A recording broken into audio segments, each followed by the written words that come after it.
This story is very meaningful. Everyone should hear it. Listen to Brian tell the story. My name is Emma, and I'm not the kind of person who cries easily. I've always prided myself on being strong, on keeping my head up even when life throws its worst at me. I'm 25 now, a little rough around the edges maybe, but I've got a quiet determination that's carried me through more than most people know. I used to think family was everything. My dad David taught me that, back when he'd cheer at my soccer games or spend hours fixing my bike in the garage. But that was before Leah, my half-sister, turned my world upside down with a lie so vicious it still cuts me to think about it. It's funny how the people you love most can hurt you the deepest, isn't it? I learned that the hard way the night I stood in the rain outside my dad's house, my whole life unraveling because of her words. It started with a phone call.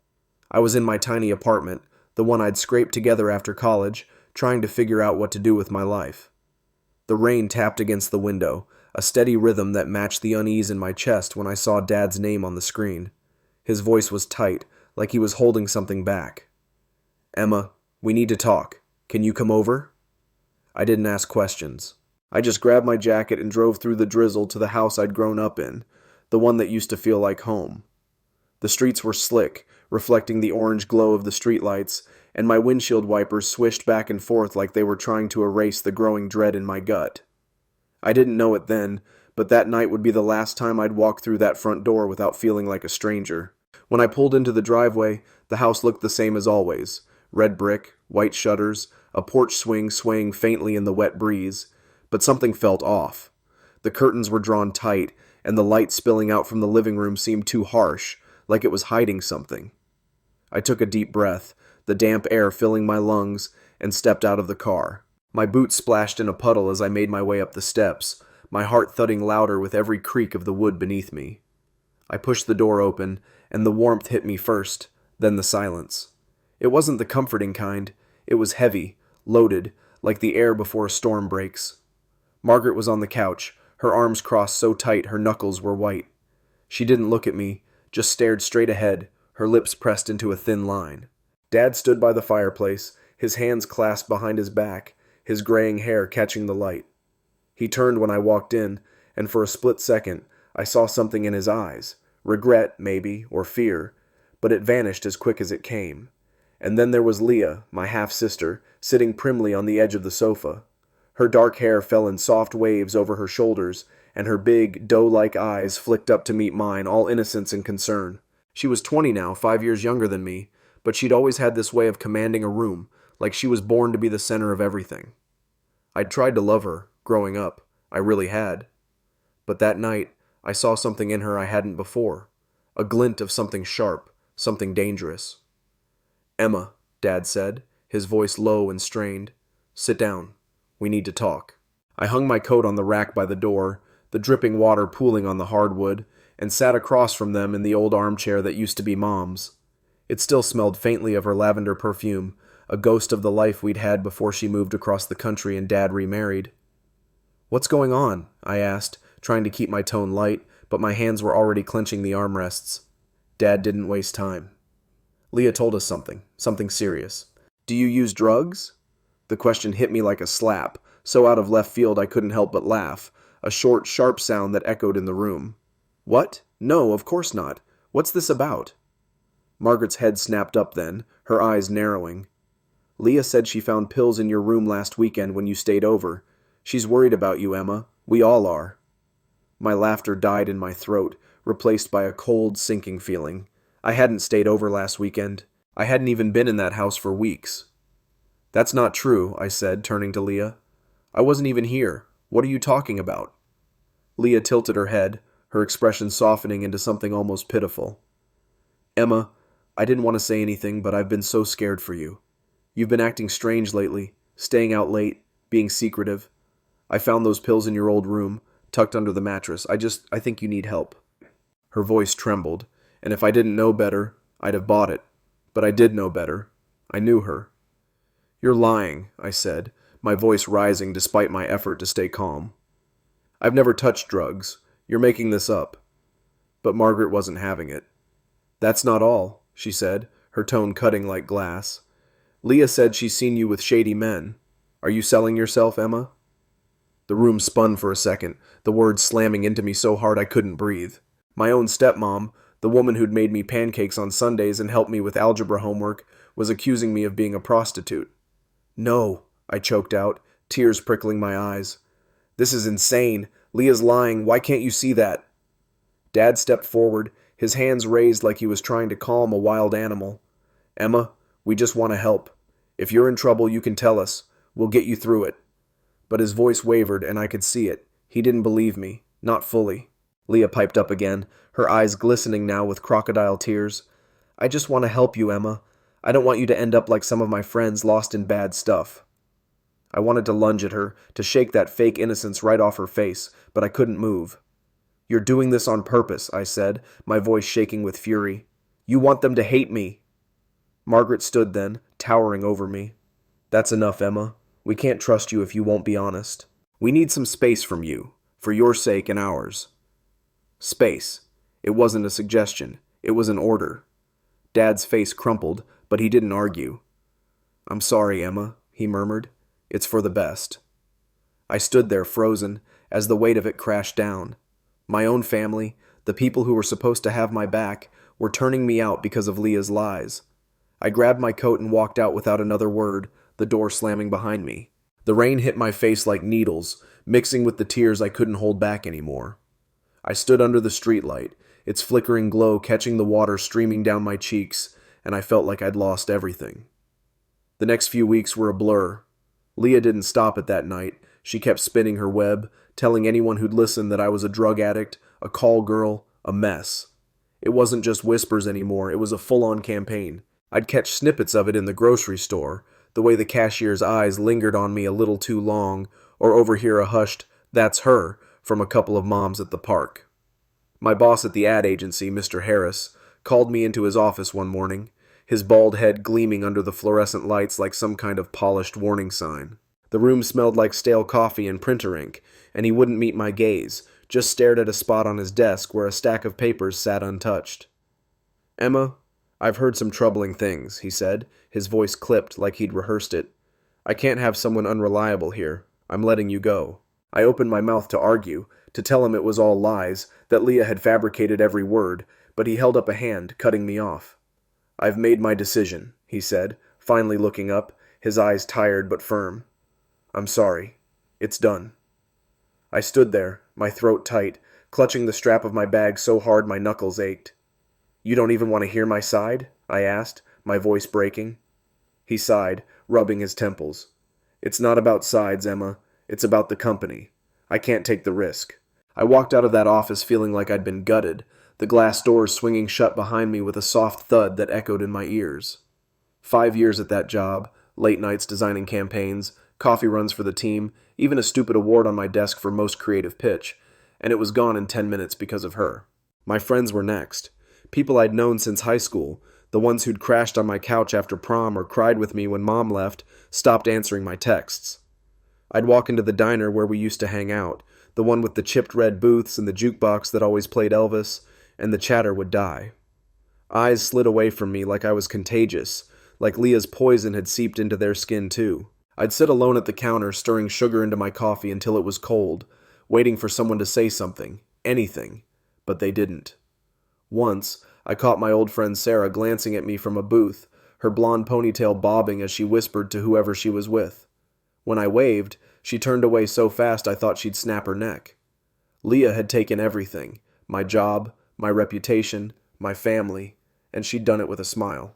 I could picture it, that smug little curve of her lips, the way she'd tilt her head like she was doing everyone a favor by saving them from me. I couldn't stay in that town. Every corner held a memory, every face a judgment. I packed my life into my beat-up Honda, 2 suitcases, a box of books, and a half-dead plant I couldn't bring myself to toss, and drove 3 hours to a city I'd only seen on maps. It was big, loud, a tangle of highways and skyscrapers that swallowed me up the second I crossed the line. I'd called Jessica the night before, my voice shaking as I told her I needed a place to crash. She didn't hesitate. "Get your ass over here," she'd said, and that was that. I met her at a gas station on the edge of town, her wild red hair glowing under the neon sign, a cigarette dangling from her fingers. She's 28, a freelance photographer with a sharp tongue and a laugh that could wake the dead. "You look like hell," she said, pulling me into a hug that smelled like smoke and turpentine. Come on, you're with me now. Her loft was a mess of camera gear, canvases, and thrift store furniture, but it felt safe. I collapsed on her lumpy couch that night, the city humming outside like a heartbeat, and stared at the cracked ceiling. Jessica tossed me a beer from the fridge, the bottle sweating in her hand. "So, Leah's a real piece of work, huh?" she said, flopping into an armchair across from me.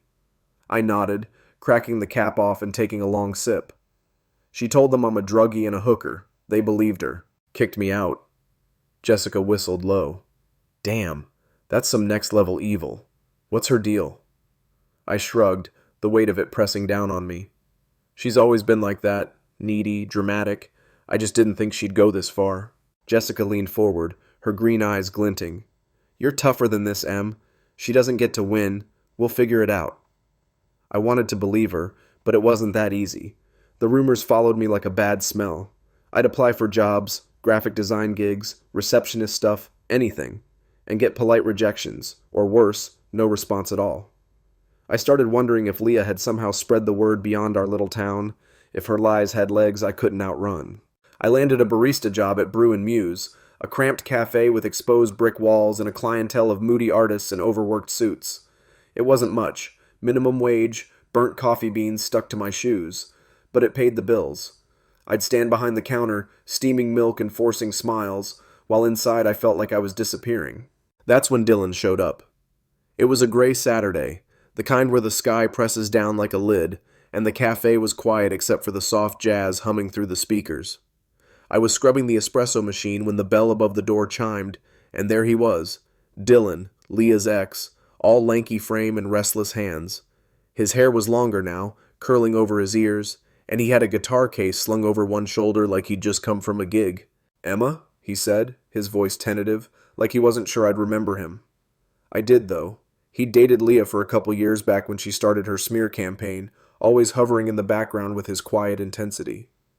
"Yeah," I said, setting the rag down, my stomach nodding. "Dylan, right? What do you want?" He shifted, scratching the back of his neck, his boots scuffing the floor. "I've been meaning to talk to you. About Leah. What she said about you, the drugs, the prostitution. It was all lies." The words hit me like a punch, even though I'd known it deep down. Hearing it from him, someone who'd been inside her world, made it real in a way that burned. "I know," I said, my voice coming out sharp and cold. "But my family doesn't." He looked down, guilt etching lines into his face. "I'm sorry. I should have said something sooner. Leah, she was messed up, Emma. Jealous of you. You were older, independent, had your own thing going. She felt like she was stuck in your shadow. She told me after we broke up, admitted she made it all up to get attention. Jealousy. That's what it boiled down to? My life torn apart because Leah couldn't stand me being me?" I felt a hot flare of anger, my hands clenching at my sides. "Why didn't you tell me then?" I demanded, stepping closer. "You could have stopped this years ago. My job, my friends, my dad." My voice cracked, and I hated it. He flinched, his shoulders hunching. "I didn't think they'd believe me. Leah's good at twisting things. She messed with my head, too. I was scared of her, Emma. Scared of her." I could see it in his eyes, the way they darted away from mine. "You should go," I said, turning back to the counter, my chest tight. "Emma, I'm sorry," he mumbled, and the bell jingled as he left, the sound fading into the hum of the city outside. His words stayed with me, though, gnawing at the edges of my mind. Jealousy. I kept picturing Leah, her perfect little act, the way she'd played Dad and Margaret like puppets. I'd always tried to be a good sister, helping her with homework when she was little, letting her tag along to movies even when I didn't want to, but it was never enough. She'd always wanted more, always needed to be the one everyone looked at, and now I was paying for it. Things got stranger after that.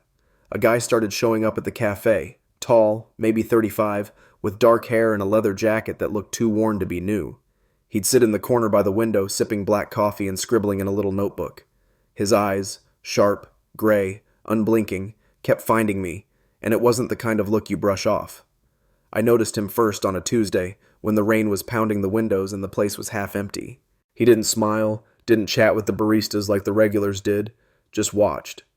I told Jessica about him one night while we were sprawled on her couch, a half-eaten pizza between us. "You think he's a stalker?" she asked, licking sauce off her fingers. "Maybe he's just into you." I shook my head, unease curling in my stomach. No, it's not that. It's like he's waiting for something. His name was Ryan Carter, and he introduced himself a week later. I was locking up the cafe after a late shift. The street outside quiet except for the buzz of the streetlights. He stepped out of the shadows as I fumbled with my keys, his boots crunching on the gravel. "Emma," he said, his voice low and steady, like he'd said it 100 times before. I jumped, dropping my keys, my heart slamming against my ribs. "Who the hell are you?" I snapped, backing toward the door. He held up his hands, palms out. "Ryan Carter, private investigator. I'm not here to hurt you." My mind raced. Leah, Dad, Margaret, someone had sent him. "What do you want?" I asked, my voice shaking despite my effort to sound tough. "I know you're not what people say you are," he said, his gray eyes locking onto mine. "But someone hired me to dig into your past. You got any enemies?" My breath caught. "If you're working for my sister, tell her I'm done with her," I said, my hands trembling as I picked up my keys. He smirked, just a flicker. "Not her, but I'll let you know when I figure it out." He turned and walked off, his jacket blending into the dark, leaving me standing there with my pulse pounding in my ears. A private investigator, someone was still after me even here. Then there was Tessa. She started at the cafe a month after I did, a 22-year-old with a nose ring and a laugh that could cut glass. She was loud, brash, the kind of person who'd spill her life story over a smoke break without you asking. "My ex was a total psycho," she told me one day while we were restocking the pastry case, her hands moving fast as she stacked croissants. "Caught him stealing my rent money for weed. You got any crazy family stories?" I hesitated, then gave her the short version, Leah, the lies, the fallout. Her eyes widened. "Damn, that's some soap opera shit. Your sister sounds like a nightmare." I nodded, forcing a smile. "Yeah, she is." Tessa became my shadow at work, always chattering about her latest drama, her landlord, her on-again, off-again girlfriend, the stray cat she'd adopted. She was a distraction, a burst of chaos in my quiet spiral, and I didn't mind. But one day she pulled me aside during a lull, her usual grin gone. "That guy in the leather jacket? He asked me about you yesterday. Wanted to know where you're from, what you do outside work. I told him to screw off, but you in trouble, Emma?" My stomach dropped. "Ryan." "I don't know," I said, my voice barely above a whisper. "Maybe." Life kept throwing curveballs, but I kept swinging. I met Noah a year later, on a rainy afternoon when he ducked into the cafe to escape a downpour. He's 30, a software engineer with broad shoulders and a quiet smile that made my chest loosen up. He ordered a latte, fumbling with his wet coat, and we got talking. About the storm, then the city, then nothing in particular.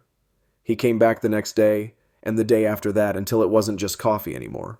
With him, I didn't feel like the girl Leah had broken. I felt like Emma again. I couldn't stay in that town any longer after the rumors took root. Leah's lies had spread like wildfire, scorching everything I'd built. My job, my friendships, my sense of home. The final straw came when I walked into the diner one last time, hoping to salvage something, anything, from the wreckage. Sarah was there with a couple of our old crew, laughing over milkshakes until I stepped inside. The jukebox was crooning some old Elvis tune, but the moment they saw me, the laughter died. Sarah's eyes flicked to mine, then away, her fingers tightening around her glass. I stood there, my sneakers squeaking on the linoleum, waiting for her to say hi, to prove I wasn't invisible. She didn't. No one did. I turned and walked out, the bell above the door jangling like a goodbye. I packed my Honda that night, shoving clothes and books into the trunk under the dim glow of a streetlight. My half-dead plant sat in the passenger seat, its wilted leaves a silent companion as I drove 3 hours to a city I'd never seen, a chaotic sprawl of lights and noise that swallowed me whole. Jessica met me at a gas station just past the city line, her red hair a beacon in the dusk. She's 28, a photographer with a restless energy and a heart too big for her own good. "You look like you've been through a war," she said, crushing me in a hug that smelled like cigarettes and paint thinner. "Come on, you're crashing with me." Her loft was a cluttered haven of tripods, canvases, and mismatched furniture, and I collapsed on her couch that first night, the city's hum seeping through the walls. I didn't sleep. I just stared at the ceiling, wondering how I'd fallen so far. Jessica tried to pull me out of it. She'd drag me to dive bars or her friends' art shows, her loud laugh cutting through my haze. "Leah's a snake, Em," she'd say, shoving a beer into my hand. "But you're tougher than her. You'll figure this out." I nodded, but the weight of it clung to me. The rumors had followed me somehow. I'd apply for design jobs, my portfolio tight and polished, and get nothing but silence. I started thinking Leah had contacts I didn't know about, some network feeding her poison into my new life. I took a barista gig at Brew and Muse, a cramped cafe with brick walls and a chalkboard menu. The smell of coffee grounds stuck to my clothes, and I'd force smiles for the regulars while my insides churned. Every time I saw a family walk by, arms linked, laughing, my chest ached like someone had pressed a bruise.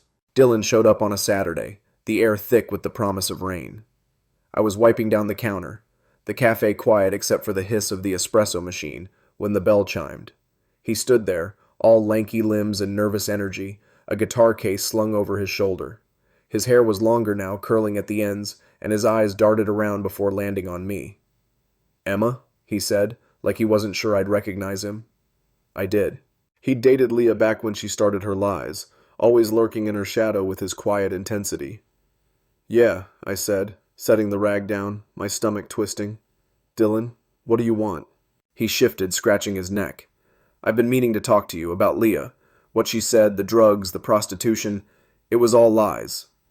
My throat tightened, a mix of relief and rage bubbling up. "I know," I said, my voice sharp, "but my family doesn't." He looked down, guilt carving lines into his face. "I'm sorry. I should have said something sooner. Leah was jealous of you, Emma. You had your own life, didn't need them like she did. She told me after we broke up, admitted she made it up to get attention." Jealousy. That word sank into me like a stone. All this because she couldn't stand me being me? "Why didn't you tell me then?" I snapped, stepping closer. "You could have saved me years of this." He flinched, his shoulders slumping. "I didn't think they'd believe me. Leah's good at twisting things. She messed with my head too. I was scared of her." Scared of her. I could see it, the way his hands shook just a little. "You should go," I said, turning away, my chest tight. "Emma, I'm sorry," he mumbled, and the bell jingled as he left, the sound fading into the gray afternoon. His words stuck, though, replaying in my head. Jealousy. I kept seeing Leah's face, that fake innocence, the way she'd played Dad and Margaret like a fiddle. Then there was Ryan Carter. He started showing up at the cafe a week after Dylan, tall, mid-30s, with dark hair and a leather jacket that looked like it had seen better days. He'd sit in the corner, nursing a black coffee, scribbling in a notebook while his gray eyes tracked me. I noticed him first on a rainy Tuesday, the windows fogged up, the place half empty. He didn't smile, didn't chat like the regulars, just watched. I told Jessica about him one night over pizza, the city lights glittering below her balcony. "You think he's a creep?" she asked, licking sauce off her fingers. "Maybe he's just into you." I shook my head, unease curling in my gut. "No, it's different. He's studying me." He introduced himself a week later. I was locking up after a late shift, the street quiet except for the buzz of the streetlights. He stepped out of the shadows as I fumbled with my keys, his boots crunching on the gravel. "Emma," he said, his voice low and steady. I dropped my keys, my heart slamming against my ribs. "Who the hell are you?" I snapped, backing toward the door. He held up his hands. "Ryan Carter, private investigator. I'm not here to hurt you." My mind raced. Leah, Dad, someone had sent him. "What do you want?" I asked, my voice shaking. "I know you're not what people say," he said, his eyes locking onto mine. "But someone hired me to dig into your past. You got enemies?" My breath caught. "If you're working for my sister, tell her I'm done," I said, my hands trembling as I grabbed my keys. He smirked. "Not her, but I'll let you know when I figure it out." He walked off, blending into the dark, leaving me rattled. Tessa came into the picture around then, too. She started at the cafe a month after me, a 22-year-old with a nose ring and a laugh that could shatter glass. She was loud, chaotic, always spilling stories about her messy life, her psycho ex, her girlfriend Trina, the stray cat she'd named Whiskers. "My ex stole my rent money for weed," she told me one day, restocking pastries while I swept the floor. "You got any crazy family stuff?" I gave her the short version. Leah, the lies, the fallout. Her eyes widened. "Damn, that's wild. Your sister's a straight-up villain." I nodded, a faint smile tugging at my lips. "Yeah, pretty much." Tessa stuck to me like glue after that, filling the quiet with her chatter. But one day, She pulled me aside, her usual grin gone. "That leather jacket guy? He asked me about you yesterday. Wanted to know where you're from, what you do. I told him to piss off, but... You okay, Emma?" My stomach dropped. Ryan. "I don't know," I said, my voice low. "Maybe not." I met Noah a year later, on a rainy day when he ducked into the cafe, shaking water off his coat. He's 30, a software engineer with a steady calm that grounded me. He ordered a latte, fumbling with his wallet, and we started talking. About the storm, then music, then everything. He came back the next day, and the next, until it was dates outside the cafe, quiet nights that felt like a balm. He didn't push about my past, didn't flinch when I dodged family talk. With him, I started to heal. 2 years later, he proposed on a pier at sunset, the water glinting gold. "Marry me, Emma," he said, his voice soft, and I said yes before he finished. We planned a small wedding, just us, Jessica, a few friends. I didn't want the past creeping in, but it did. Dad's email came 6 months into planning, popping up in my inbox while I was picking flowers with Jessica. "Emma, you've been on my mind every day since you left. I'm sorry. We were wrong to believe Leah. Margaret and I miss you. I heard you're getting married. I'd love to walk you down the aisle. Give me a chance to fix this." My hands shook as I read it, my pulse racing. After all this time, he wanted back in? I told Noah that night, spilling it all over dinner in our tiny apartment. He listened, his face calm but his eyes sharp. "You don't owe them anything, Emma," he said. "This is our future, not their past." He was right, but I missed Dad, the old Dad, the one who'd taught me to ride a bike. I wrote back a week later, my fingers trembling. "I appreciate the apology, Dad, but the hurt's too deep. You can come to the wedding, but Margaret and Leah aren't welcome." 2 days later he called, his voice shaky. "Emma, thank you for letting me come. But can't you invite Leah? She's changed." My stomach twisted. "No, Dad. You know what she did."